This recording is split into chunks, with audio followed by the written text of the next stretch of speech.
Well, today we are going to wrap up our Sunday school series on American Presbyterian history with a final lecture on the PCA as it exists today, and that's our denomination, the Presbyterian Church in America. So a couple caveats just before we start. First, this class that we've done the past several weeks now has focused primarily on the groups and events that led to the formation of the PCA, since that is our home denomination. So just that first caveat, there is so much more history and so many more things we could have said about just the Presbyterian history in this country that we have not had time to discuss in this class. Maybe we'll do some more of that in a future class. We'll see. Second caveat, though, is that we only have a brief amount of time today to consider some of the events that have taken place over the last 50 years of the PCA from its founding in 1973 up to today. So there's all kinds of stuff. There's plenty of things that I'm going to leave out just due to time. My goal for the class today is to cover some of the essentials and to also tie up some loose ends from previous classes and discussions. And then I'd like to just provide plenty of time, more than we usually do, at the end of this class just for Q&A. And if there's any questions that you have, any specific questions about the PCA or any questions about just the overall class in general, I'd like to have time to talk about that. So, with those things mentioned, we'll pick back up from last week where we discussed the formation of the PCA and the groups and the people that led to it. And we talked about that last week, or 2 weeks ago rather. We had Dustin Ray here last week talking about his work in Springfield. So today what we'll do is we'll start with the announcement of the First General Assembly of the formation of the PCA that was sent out to all the churches. So we're going to start right there. At the First General Assembly of the PCA, which was on December 7th, 1973, at that assembly the church adopted what was called a message to all churches, in which they gave their rationale for existing. And I want to read just a couple paragraphs from this message. And the full message is available online, courtesy of the PCA Historical Center, which is an awesome resource. And you can find it at pcahistory.org. And a lot of the resources I'll talk about today, you can go and find those online as well. But this is the message that they adopted, that they sent out about why they were forming this new church. So I'm quoting here. The constituency of this new denomination, for the most part, have separated themselves from the Presbyterian Church in the United States. The decision to separate has come only after long years of struggle and heartache on the part of many of us to return the church to purity of faith and practice. Principle and conviction entered into that decision, reached only after much soul-searching and earnest prayer. We have reluctantly accepted the necessity of separation, deeming loyalty to Christ to take precedence over relationship to any earthly institution, even to a visible branch of the Church of Christ. I love that statement. Loyalty to Christ to take precedent over relationship to any earthly institution. That was the reason for separation. And the message goes on, and it says that we have called ourselves continuing, quote-unquote, Presbyterians because we seek to continue the faith of the founding fathers of that church. Deviations in doctrine and practice from historic Presbyterian positions, as evident in the Presbyterian Church in the United States, result from accepting other sources of authority and from making them coordinate or superior to the divine word. A diluted theology, a gospel tending towards humanism, an unbiblical view of marriage and divorce, the ordination of women, financing of abortion on socioeconomic grounds, and numerous other non-biblical positions are all traceable to a different view of Scripture from that we hold, and that which was held by the Southern Presbyterian forefathers. That's the end of the quote there. So that's their rationale, and we go back to the board here, of leaving the Southern Church as it existed during the 20th century, and that was their rationale for forming the PCA in 1973. They were explicitly, they refer to themselves as a continuing church. We are not leaving or separating as much as the church has left its mission. we are going to continue in the faithful mission that the church has had from the beginning. That was the goal of the founders of the PCA. They wanted to be a continuing, faithful church that was faithful to the Scriptures, true to the Reformed faith, and obedient to the Great Commission, which is our unofficial slogan of the PCA. So let's look at how the PCA grew over the years then.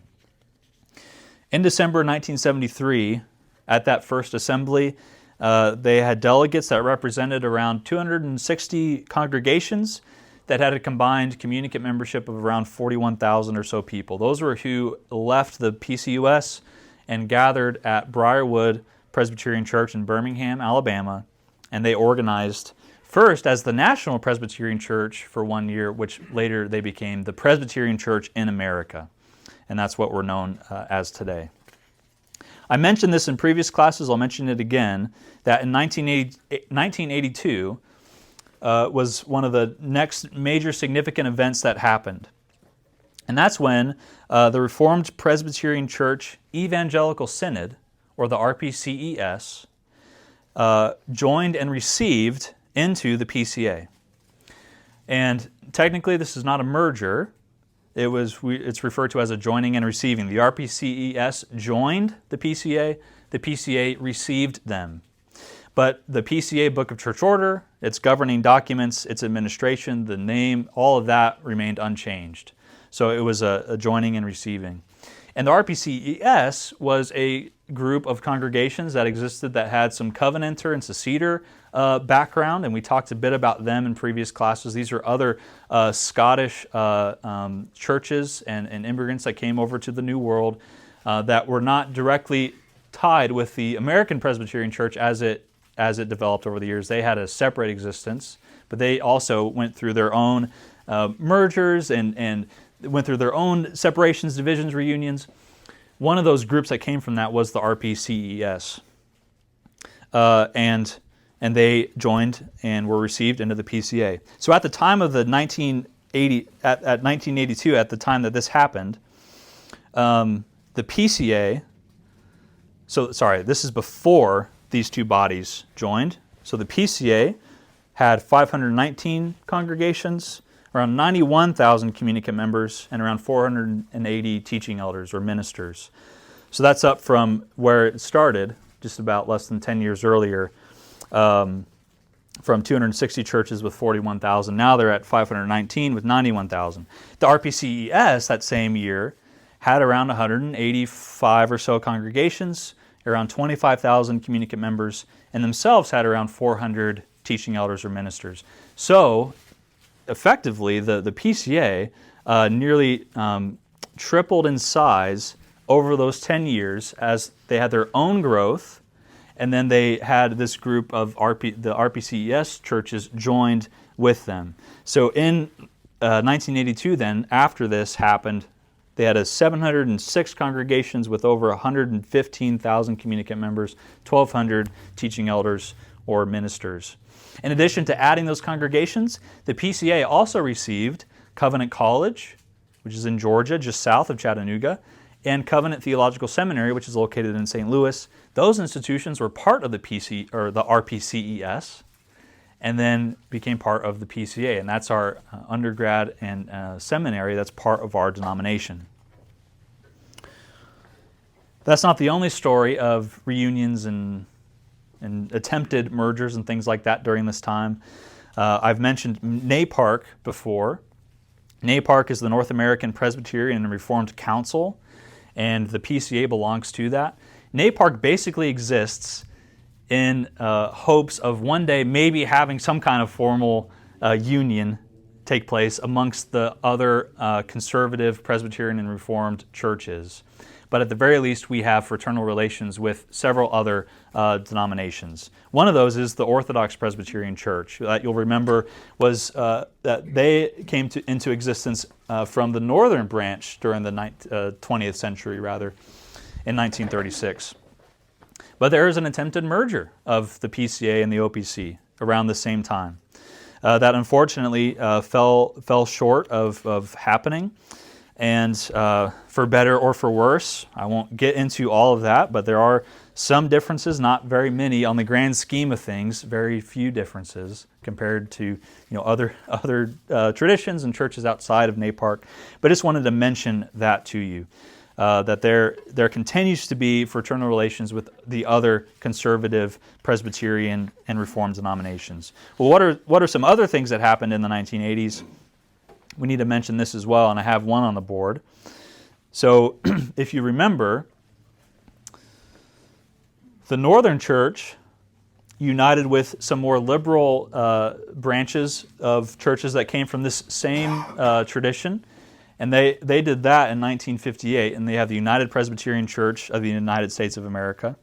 Well, finally, the Northern branch and the Southern branch reunite in 1983, and that's where we have the modern day, as it exists, PCUSA, of which our host church is a member of that congregation here, Bethany Presbyterian.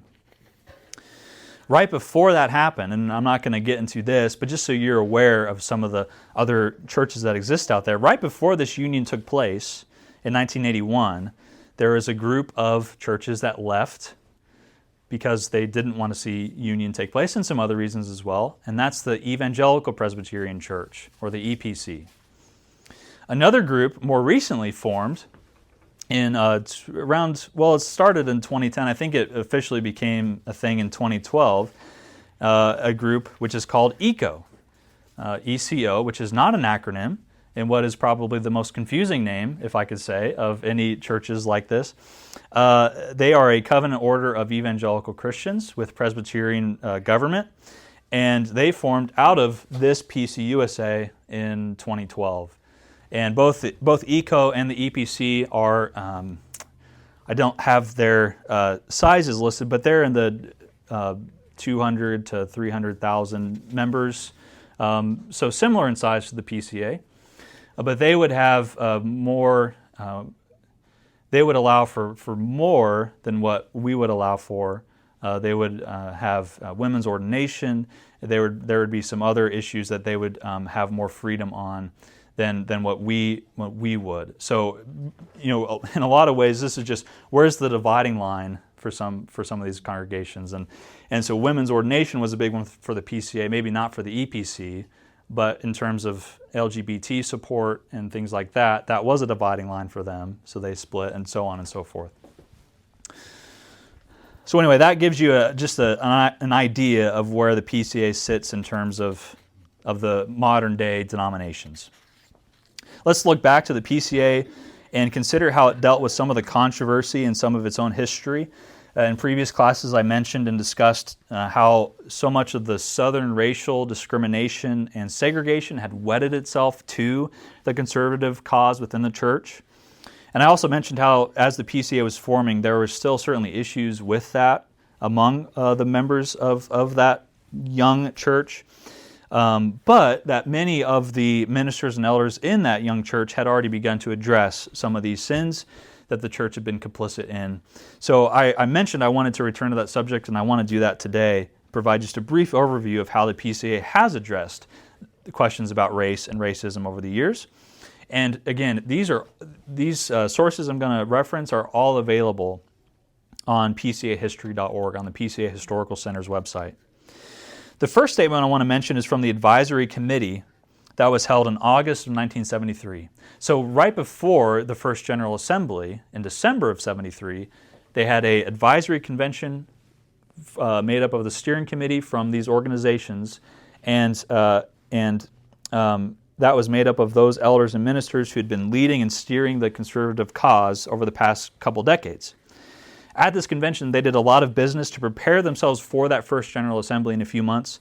They established some rules and bylaws, they erected some temporary committees, and they elected some people to fill those committee roles, and they made other announcements and declarations about their church. And one of the things that they did, they made this just short statement. This is item 47 of that advisory convention. And the title of this item was, "All Races Welcome." And it's just this short sentence that says, "It was resolved that the continuing Presbyterian church movement welcome fellow believers in Christ regardless of race. And again, they didn't have a name for the church yet. They refer to themselves as Continuing Presbyterians. That was their nickname. That was what they refer to themselves as. And from the beginning then, the point for us is that this Continuing Presbyterian movement, which became the PCA, it was explicit that their desire was not to perpetuate any kind of Southern way of life, not to perpetuate or create a white church, but they wanted to be a faithful biblical church in which all believers are welcome. I mentioned NAPARC earlier. NAPARC as well, made up of these other similar denominations and churches. They released a statement in 1977, so not too many years later. And the PCA belongs to it, and this is it's a much longer statement and very helpful, and I'll just read a couple paragraphs from that.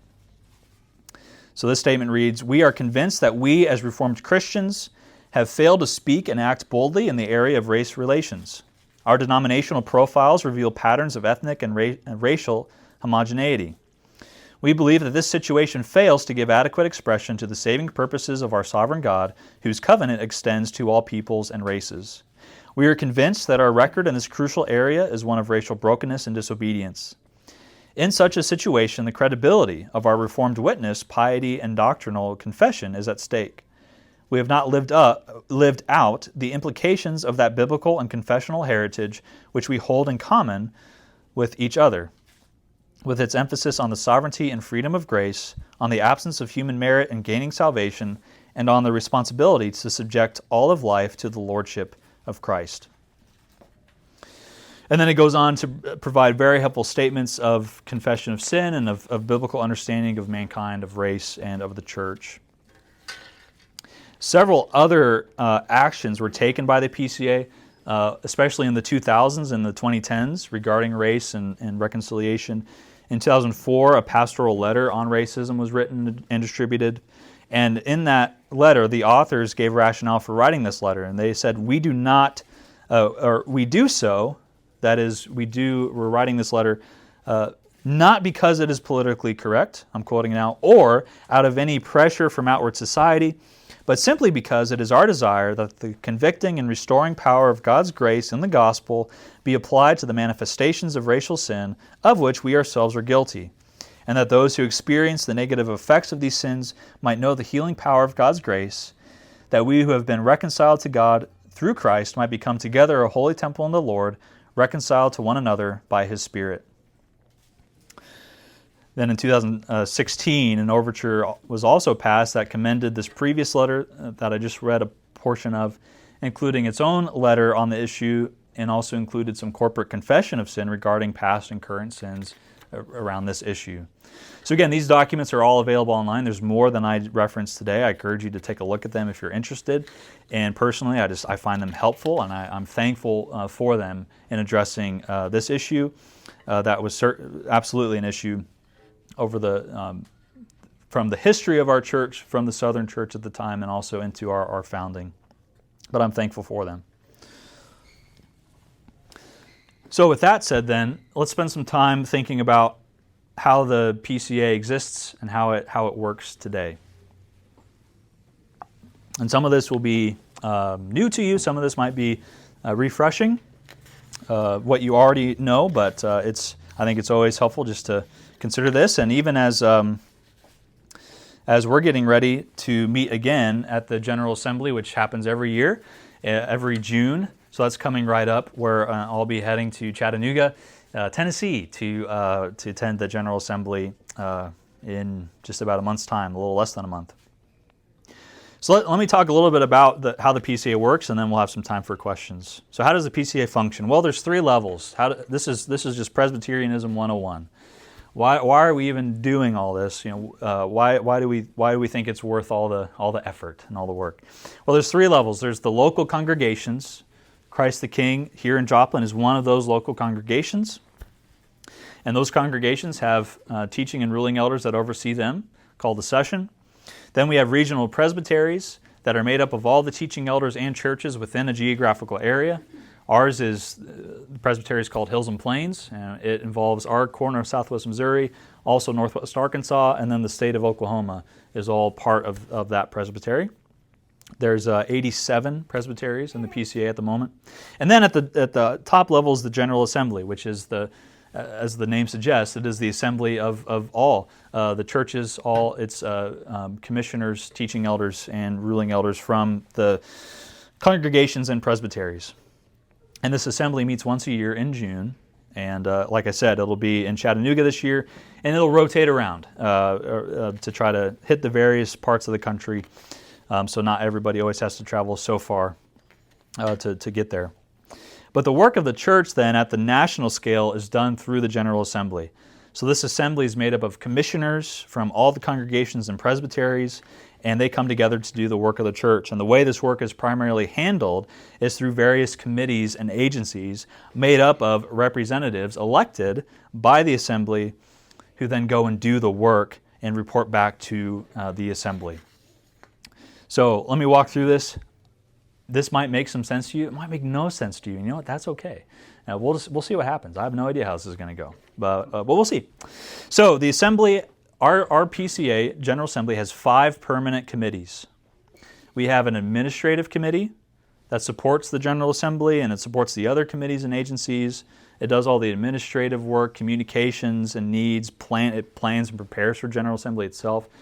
These permanent committees work year-round to do the work of the church. So the admin committee is one of those. The discipleship ministries is another one. This is the publishing arm of the denomination. It's a bookstore. It has other resources to equip the churches. Mission to North America is another permanent committee, and that's the domestic or local missions arm of the PCA. Their focus is on church planning and supporting church plants, and supporting the local churches in its mission and in its work. Then we have the Mission to the World, which is the foreign counterpart to MNA, is the foreign missions agency, which trains and sends out missionaries all over the world. Currently, we have over 500 long-term missionaries in 100 different countries or so, and that doesn't count or include all the short-term and other missionary efforts that like missions trips that youth might go on. So there's a lot of work being done, a lot of good work being done by Mission to the World. And then the other permanent committee is Reformed University Fellowship, which is the campus outreach arm of the PCA. In addition to those permanent committees, there's also several agencies that meet throughout the year, and they oversee various aspects of the denomination. So I mentioned Covenant College and Covenant Theological Seminary. Those belong to the denomination. There's agencies that oversee the work that those institutions are doing, and those agencies are made up of representatives from the denomination. The PCA Foundation helps facilitate financial donations and giving to the PCA and with its churches. It just helps manage funds and giving. There's Geneva Benefits, which provides benefits and retirement for their ministers. So I have some retirement through Geneva Benefits, which I'm very thankful for. And then there's a Ridge Haven, which is a conference and retreat center located in North Carolina that the PCA owns and operates. Maybe you're wondering, maybe not, but maybe you are wondering, how does someone serve on one of these committees or agencies? Well, there's a special committee for that. Presbyterians love committees. And there's a committee for that, and that's called the Nominating Committee, which makes recommendations for people to fill the slots of all the other committees. And these names are then voted on at the General Assembly, where there's also opportunity for people to make nominations from the floor to be voted on instead of whatever the nominating committee recommends. Once men are elected to serve on these committees, how do we know? We've seen in church history that men are appointed to committees that have no business being on committees, that don't believe in the truth of our confessions or Scripture or anything. So how do we know that once a man is nominated to serve on these committees that he's fit to do the work? We have a committee for that, and that's the Theological Examining Committee. So any person who's nominated to fill one of these positions, if that's their first time serving, then they will have to go through the Theological Examining Committee where they will be examined according to their orthodoxy and their subscription to our standards, which I think is very good process. But that's not all. There's more. There are more committees. There's a committee on constitutional business that makes sure that all of our standards and our book of church order and any changes that we make are always in accord with one another so that we don't pass something that actually contradicts what something else says over here. We have a committee that handles that. We have a committee that reviews presbytery records. So for our church, for our elder meetings, the session meetings, we take minutes and we submit those minutes to our presbytery. And presbytery reviews those minutes to make sure that we're doing things properly, that we're doing what we need to be doing, that we're not doing things that we shouldn't be doing. Well, the same is true for presbyteries. Our presbytery keeps minutes of our meetings. We send those to General Assembly, and the General Assembly does the work of reviewing those presbytery minutes. I should mention, why do we have all these committees? Well, it's because at General Assembly, you're going to have, we average around 2,000 commissioners at these meetings, and we're all gathered together in the same room, and we're voting on stuff.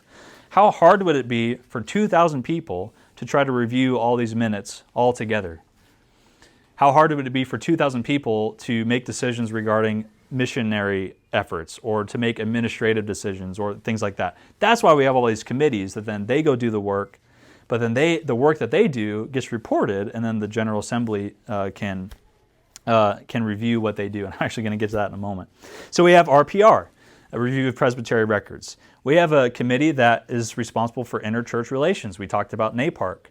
We want to have good fraternal relations with other churches, like-minded churches like us. We have a committee for that. We have ad interim committees, ad hoc committees that are erected to study a certain issue or to take action on a certain thing, and those will come up as needed. A couple other important, or a few more important committees. I mentioned every General Assembly, we have these permanent committees and agencies that do their work. They don't just get to do their work and we don't ever get to know what they do, but every year at General Assembly, they submit a report of their previous year's work, and then a committee made up of commissioners reviews their report, and they make recommendations to the General Assembly. And a lot of those recommendations will be like something like, the director of NTW did a great job, we're going to elect him again to serve another year. Or there's some minutes from M&A that we've reviewed and they all look good, and our recommendation is that they're approved as they've been submitted. Or there might be an overture, or there might be a need to increase the budget somewhere. This committee of commissioners will review that in a smaller setting and then make a recommendation to the 2,000 commissioners that will then get to vote up or down whatever that recommendation was. There's another important committee, and that's called the Overtures Committee. Are you guys with me? Is this, you're like, this is the most boring thing I've ever heard. Please stop. There's only 2 more committees, all right? So the Overtures Committee, very important. So when there needs to be changes made to our church's constitution, to the way we do church, the book of church order, presbyteries can send overtures to the General Assembly to make those changes. And sometimes those changes are small, just a difference in how we might handle the process of, often there are small processes around church discipline. Does somebody need to be in person to give testimony, or can they do a video call to give testimony? Stuff like that, those kind of decisions. Or just, what's the process for receiving a minister from a different denomination? We have a way of doing that, but sometimes it could be clarified and made a little more streamlined, and we have overtures that will attempt to do that. Again, instead of having all 2,000 people in one room try to debate these overtures and change them and make them better, we talk about perfecting them as best we can, we have a committee that does that, and that's the Overtures Committee. And that committee is around 100 there's 2 representatives from each presbytery, so around 160, 170 people be in a room. They do that work of taking the overtures that have been brought to General Assembly, perfecting them, changing them as needed, and then making a recommendation to the General Assembly. And the General Assembly then, the 2,000, will vote yes or vote no on the Overtures Committee's recommendation. So I'm excited. This will be my first year serving on overtures as a representative of Hills and Plains, and that's going to be really fun, and it's going to be really nerdy, and I can't wait. It's just going to be a blast. The final one, which really isn't a committee, it's a commission, and it's the Standing Judicial Commission. And that is the highest court of the church, where that handles discipline cases within the denomination. So when there are issues, when issues arise, when again, history. This is why history is so important. We see all these ministers who needed to be disciplined because they were teaching heresy or they were living immoral lives, and they are not disciplined by the church. That's the role of the Standing Judicial Commission, to exercise discipline, to handle discipline cases when they arise to the General Assembly.